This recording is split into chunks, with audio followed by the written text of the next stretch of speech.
तो बच्चों, आज मैं 6 क्लास के लिए संस्कृत लेकर आई हूँ। संस्कृत वो बच्चे, ये वीडियो उनके लिए है जो पहली बार या नया सब्जेक्ट सीख रहे हैं संस्कृत का और इससे पहले उन्होंने नहीं पढ़ा है।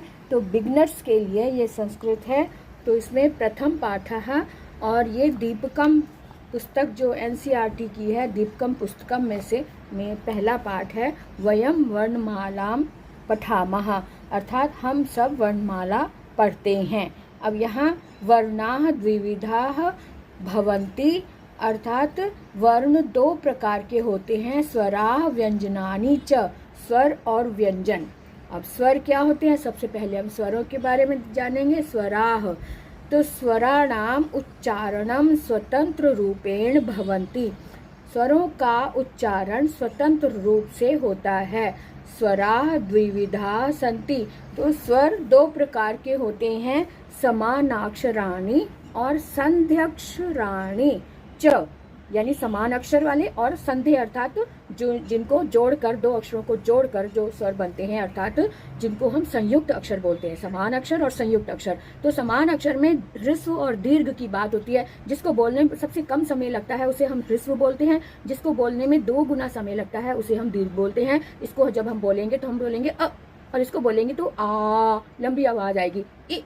ई, लंबी आवाज आएगी। इसको बोलने में हल्का सा समय लगा, ओ, जल्दी से आवाज खत्म होगी। लेकिन इसको बोलेंगे तो हम देर तक बोलेंगे। ऊ, रि, री, और री ह्रस्व ही होती है, दीर्घ नहीं होती। अब आगे देखें कि संधि अक्षराणि, अर्थात जो दो स्वरों से मिलकर एक अक्षर बनता है, एक स्वर बनता है, वो होते हैं संधि अक्षराणि, या अर्थात जैसे ए, ऐ, ओ, औ, इनको हम संयुक्त अक्षर के अंतर्गत रखते हैं। और ए जो है वो 2 स्वरों से मिलकर बना है। अ और ई से ए बना है, अ और ए से आई बना है, अ और उ से ओ बना है, अ और ओ से औ बना है। अब यहाँ पर देखो, द्वयोः निश्चित स्वरयोः, यानी कि 2 निश्चित स्वर हैं। संधि द्वारा ये नवीना स्वर वर्णाः जायन्ते, ते संधि अक्षर स्वराः भवन्ति। अब 2 अक्षर से मिलकर एक स्वर बना है, तब ऐसे को हम संधि अक्षर स्वराः बोलते हैं। जैसे अभी ऊपर बताया कि अ धन ई तो ए बना, अ धन उ तो ओ बना। इसी तरह से अ धन ए तो बड़ी ए, जिसको हम बड़ी ए बोलते हैं, एक्चुअल में ये ए, इसको ए ही बोलेंगे। अ धन ए ही बना, अ धन ओ औ बना। इनकी मात्राओं में वृद्धि हो जाती है। जब हम संधि सीखेंगे तब हम इन्हें और अच्छे से समझ पाएंगे कि संयुक्त अक्षर क्या होते हैं, संयुक्त स्वर कैसे बने, इसके बारे में और विस्तार से जानेंगे। तो अभी तक हमने देखा था कि स्वर किसे कहते हैं। अब हम देखेंगे व्यंजन, व्यंजनानि। तो व्यंजन क्या होते हैं? व्यंजन एक सिंपल तौर पे हम समझ लें कि व्यंजन वो होते हैं जो स्वरों की सहायता से बोले जाते हैं। बिना स्वर की सहायता से हम व्यंजनों का उच्चारण नहीं कर सकते। तो कैसे, ये देखें, व्यंजना नाम उच्चारणे कस्यचित् स्वरस्य सहायता अवश्यम भवति। व्यंजनों के उच्चारण में किसी स्वर की सहायता अवश्य होती है। अतः वर्णमालायाम व्यंजनानाम उच्चारणार्थम सर्वत्र अ स्वरस्य योजनम भवति, अर्थात वर्णमाला के व्यंजनों का उच्चारण बोलने के लिए सर्वत्र अर्थात सभी जगह अ स्वर का योजन होता है, यानी अ स्वर को जोड़ा जाता है। उदाहरण के लिए क है, क व्यंजन है, लेकिन क में ये हल लगा हुआ है, लेकिन ये तभी मुख से तभी आवाज बाहर निकलेगी जब इसके अंदर अ स्वर मिलाया जाएगा। क में अ मिलाएंगे तब हम इसको बोलेंगे क, है ना। ख में अ मिलाएंगे तब हम इसको बोलेंगे ख। ग में अ मिलाएंगे तब हम बोलेंगे ग, क्योंकि इसको बोलते समय देखो लास्ट में अ की आवाज आती है ना, ध्वनि आती है क। देर तक बोलेंगे तो अ की ध्वनि आ रही है, तो वो जो ध्वनि है वो यही स्वर है। इस स्वर की वजह से हम मुख से इसकी आवाज निकाल पाते हैं या इसका उच्चारण कर पाते हैं। तो क में अ मिला क, ख में अ मिला ख, ग में अ मिला ग, घ में अ मिला घ। इस तरह से हम व्यंजनों में स्वर को मिलाकर इनको बोलते हैं। अत्र व्यंजनम, केवल जो व्यंजन होते हैं वो केवल ऐसे होते हैं जिसमें स्वर नहीं है। जब स्वर नहीं होता तब इसको हम ऐसे लिखते हैं, क में नीचे इसको हल लगाते हैं। और जो हल होते हैं, माहेश्वर सूत्र के अनुसार हल का मतलब यह है जो व्यंजन। इत्येव अस्ति, ऐसे होते हैं। अत्र अस्वरः केवलम उच्चारणार्थम योजितः अस्ति, यहाँ पर अस्वर केवल उच्चारण के लिए जोड़ा गया है। जोड़ा जाता है। व्यंजना नाम चत्वारः भेदाः सन्ति, व्यंजन के 4 भेद होते हैं। वर्ग्याः अर्थात स्पर्शाः वर्णः, वर्ग्य अर्थात जिसे स्पर्श वर्ण बोलते हैं। स्पर्श व्यंजन वो होते हैं जिन्हें हम मुख के किसी न किसी भाग को छू कर उच्चारण करते हैं। तो क वर्ग ये 5 वर्गों में बांटा गया है। वर्ग्या अर्थात वर्ग है, ये 5 वर्ग हैं। क वर्ग, च वर्ग, ट वर्ग, त वर्ग और प वर्ग। ये 5 वर्गों को हम स्पर्श व्यंजन कहते हैं। क्या बोलते हैं? स्पर्श व्यंजन। और हर एक वर्ग में 5-5 वर्ण होते हैं।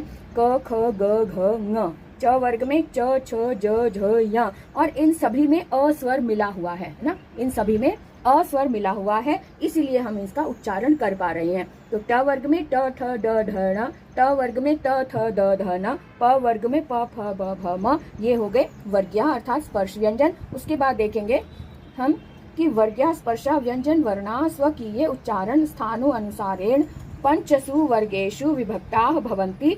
अर्थात इन स्पर्श व्यंजन वाले वर्णों को स्वकीय उच्चारण, इनका अपना उच्चारण करने के लिए इनके स्थान के अनुसार अर्थात उच्चारण स्थान जो इनका निश्चित किया गया है, जो वर्गों में विभक्त किया गया है, उच्चारण स्थान के अनुसार ही इनको 5 वर्गों में विभक्त किया गया है। कैसे? इसको फिर से देख लें कि ये क वर्ग जो है ये इसका उच्चारण स्थान कंठ होता है, तो 5 ही वर्णों का उच्चारण स्थान भी कंठ ही होगा। क, ख, ग, घ, ङ। च वर्ग का उच्चारण स्थान तालु होता है, इसलिए 5 वर्णों को एक वर्ग में रखा गया है क्योंकि इन 5 वर्णों का उच्चारण स्थान तालु है। और ट वर्ग का उच्चारण स्थान मूर्धा होता है, इसलिए इसको एक वर्ग में रखा गया है। ट वर्ग का उच्चारण स्थान दंत होता है, इसलिए इन 5 को हमने दंत उच्चारण स्थान होने के कारण इसको हमने ट वर्ग में रखा है। प वर्ग का उच्चारण स्थान ओष्ठ होता है, इसलिए इन 5 को हमने प वर्ग में रखा है। अंतस्था, अभी तक हमने देखा स्पर्श व्यंजन क्या होते हैं, अब हम देखेंगे अंतस्था वर्ण।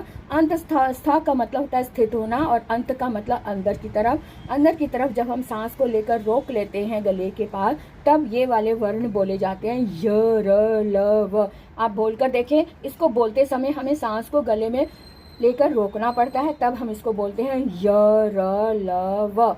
ये जो अंतस्था वाले य, र, ल, व हैं, इनको बोलने के लिए हम इस तरह से समझ सकते हैं कि इनको अर्थात में अर्धस्वरा कहा जाता है, क्योंकि ये अपने आप में पूर्ण नहीं है। ये 2 स्वरों से मिलकर बने हैं। ई और अ से य बनता है और य भी आधा है। य में अ मिलाएंगे तब ये पूरा य बनेगा। इसी तरह से री में अ मिलाया तो र बना और र में अ मिलाया तो र पूरा हम उच्चारण ध्वनि के साथ बोल सकते हैं। अब इसको इस तरह से समझ सकते हैं कि य में अ मिलाया, जैसे यदि अपि। अब ये य तभी हम बोल पाए हैं क्योंकि इसमें अ स्वर मिलाया, यदि अपि मिलाया तो शब्द बना यद्यपि। ऐसे ही री में अ मिलाया तब ये र बना, समझ रहे ना। ये री में, ऋषि वाले री में अ मिलाएंगे तब ये र बना, और र में भी अ स्वर मिलाएंगे तब हम इसको र पूरा बोलेंगे। जैसे कि पितृ आज्ञा है तो ट में जो री मिला हुआ है, इस री में ये वाला आ मिला तब ये रा पूरा बना, तो पित्राज्ञा तब हम बोलेंगे। तो जो त और र है ये तो संयुक्त है, ये वाला त आधा हो गया और ये वाला र में आ मिलाया तब ये रा पूरा बना, पित्राज्ञा। ऐसे ही री में अ मिलाया तो ल बना, ल में अ स्वर मिलाया तब ये ल को हम पूरा बोल पाते हैं। जैसे ये देखो, री में आकृति, री धन आकृति, अब री का ल बना, इस ल को हम तभी पूरा बोल पाएंगे जब इसमें ये वाला आ स्वर मिलेगा। जब स्वर मिला तब ला शब्द, ला अक्षर बना, ला कृति ही, ऐसे इसको हम बोलेंगे। इसी तरह से उ में अ मिलाया तो व बना, है ना। य, र, ल, व ये सभी अंतस्था वर्ण है ना। ये बने कैसे, ये हम अच्छे से समझ पा रहे हैं कि उ में अ मिलाया तब ये व बना, और व में भी जब हमने अ मिलाएंगे तब इसको हम व की ध्वनि मुख से बाहर निकालेंगे। जैसे सु है तो सु में उ आया है तो उ का व बना, अब व में अ मिलाया, ये वाला अ मिलाया तो वा बना, और वा बनने के कारण हम ये जो स था ये आधा हो गया क्योंकि इसमें से हमने उ निकाल लिया, उ को इसमें मिलाया तो ये वा बना, तो यहाँ आधा सा बना, इसलिए ये स्वागतम ये शब्द बना। ठीक है, अब हम आगे देखेंगे कि इसके बाद आता है ऊष्म वर्णः। ऊष्म वर्ण वो होते हैं जिनको बोलते समय सांस को हम बाहर की तरफ फेंकते हैं। ये यरलाव को बोलने के लिए हमें सांस को अंदर रोकना पड़ा, तब हमने य र ल व बोला, लेकिन ये ऊष्म वर्ण को बोलने के लिए हमें सांस को बाहर की तरफ फेंकना पड़ता है, तब ये अक्षर मुख से बाहर निकलते हैं। इसको बोल के देख लो, श श स ह। सांस को बाहर फेंका तब ये अक्षर बोले गए, तो इसलिए इसे ऊष्म वर्णा बोलते हैं। सांस के साथ सांस की गर्मी को हम बाहर डालते हैं, बाहर की तरफ फेंकते हैं, थ्रो करते हैं, तब ये अक्षर बनते हैं। अब ये ऊष्म नाम व्यंजन वर्णा नाम उच्चारण समय मुखात उष्ण वायु निस्सरति। व्यंजन वर्ण का उच्चारण करते समय मुख से उष्ण अर्थात गर्म वायु निकलती है, यानी बाहर निकलती है। देखा ना आपने, श श स ह, हाथ रख के आप देख सकते हो कि कैसे हवा बाहर निकलती है, गर्म हवा, ऐसे करके देखो। उसके बाद देखें, फोर्थ नंबर पर, चौथे नंबर पर आता है अयोग वाह वर्णौ। अयोग वाह वर्णौ द्विवचन लगा है, तो इसका मतलब दो है, ये दो अयोग वाह होते हैं। कौन कौन से? अंग और आहा। ये कोई स्वर या व्यंजन नहीं होते, ये एक तरह से एक चिन्ह है। तो किसी ना किसी पर लगाकर हम बताया, अ के ऊपर लगाया है तो ये अनुस्वार है, और जो विसर्ग, ये जो साइड में डॉट्स लगे हैं, इसको हम विसर्ग बोलते हैं। इसका आगे देखें कि इसको कैसे यूज करेंगे, इसका प्रयोग कैसे करेंगे। अयोग वाह विशिष्ट व्यंजन वर्ण अस्ति। अयोग वाह विशिष्ट व्यंजन वर्ण होते हैं। कैसे? अत्र उच्चारणार्थम स्वरस्य संयोजनम पूर्वम भवति। यहाँ उच्चारण के लिए स्वर का संयोजन पूर्व किया गया है, इनका उच्चारण करने से पहले स्वर को जोड़ा गया है। न तो पश्चात यानी कि इसको जोड़ने से पहले, इनका जब अम बोलेंगे तो इस अनुस्वार को बोलने से पहले हमने स्वर को जोड़ा है, ना कि बाद में नहीं। अत्र द्वौ अयोग वाहोस्तः। यहाँ दो तरह से अयोग वाह होते हैं। एक तो अंग बोलते हैं अ, इसमें अ मिला, अ प्लस अनुस्वार मिला है, तब ये इसको अनुस्वार बोला। अ में विसर्ग लगा, अ प्लस विसर्ग है, तब ये विसर्गा बोला। तो विसर्ग के जो दो डॉट्स होते हैं, इसको बोलने के लिए हमें ह की ध्वनि निकालनी पड़ती है, तो इसको हम बोले विसर्गः।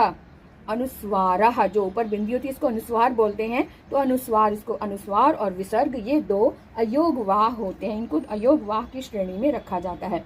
अब आगे देखें, व्यंजनैः सह सर्वेषाम् अपि स्वराणाम संयोजनम भवति। व्यंजनों के साथ हमेशा ही स्वरों का संयोजन अर्थात स्वरों को जोड़ा जाता है। व्यंजनैः सह स्वराणाम संयोजनेन, व्यंजनों के साथ स्वरों को जोड़ने से ही गुणिताक्षराणि भवन्ति, गुणिताक्षर बनते हैं या होते हैं।